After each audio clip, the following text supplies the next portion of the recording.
Hi everyone, it's me, Cara. I'm here to read you the story of the week again. I've got a friend who's going to help me today. Her name's Ellie. This is Ellie. Say, hello Ellie. Brrr. Ellie is an elephant. Her name starts with E. Ellie, how are you today? Brrr. Ellie has a trunk and she can be very noisy. My kids and I like to play with Ellie. When you're playing elephants, you can be quite noisy. Sometimes we pretend we've got our own trunks and we make elephant noises like this. Brrr! It can get very noisy and it's very fun. We're going to be reading a book about an elephant. This is a sign for elephant today. In the book, our elephant has to go to the doctor. She goes to the doctor because her trunk isn't working. Let's have a look. Our book today is called Esther's Trunk. Here you can see there's Esther. She's an elephant and there is a doctor. The doctor has a stethoscope around his neck and a white coat. The doctor seems to be listening to Esther, to her trunk. He's a bit of a brave doctor because, like I said, elephants' trunks can be very noisy. This is a very well loved book at my house, so you can see it's a bit worn out. Here's a picture. It looks like there's lots of magazines and lots of chairs and people sitting around. And this lady here looks a bit like a nurse. I'm guessing that this might be maybe a waiting room at a doctor's. Have you ever been to the doctor and had to wait in the waiting room? I have never seen an elephant at the waiting room at my doctor's. What a funny surprise. Esther's trunk. Yeah, this looks like Esther trying to blow with her trunk. But the words that are coming out, you might not be able to see it, say, "Art." That doesn't sound like a big elephant noise.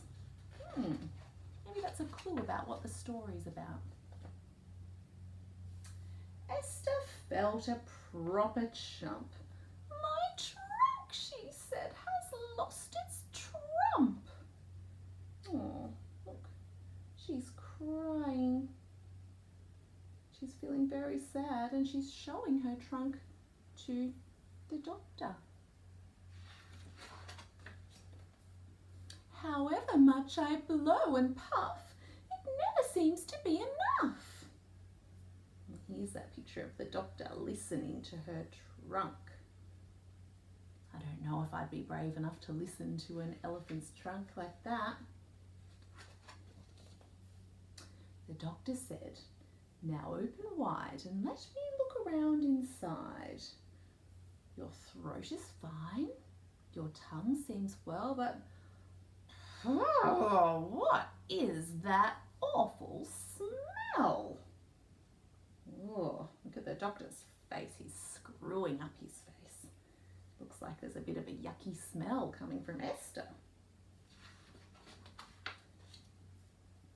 I think I'll try another test. Just let me listen to your chest. Both your lungs are clear and strong, but my, oh my, what is that pong? Pong is another word for smelly, a bad smell. And look at the doctor's face. He does not look very impressed.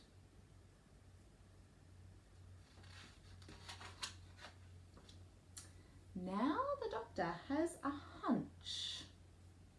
Hunch is a word for idea or a bit of a clue. He asks what Esther ate for lunch. When she answers cheese and pickles, he knows the cure. A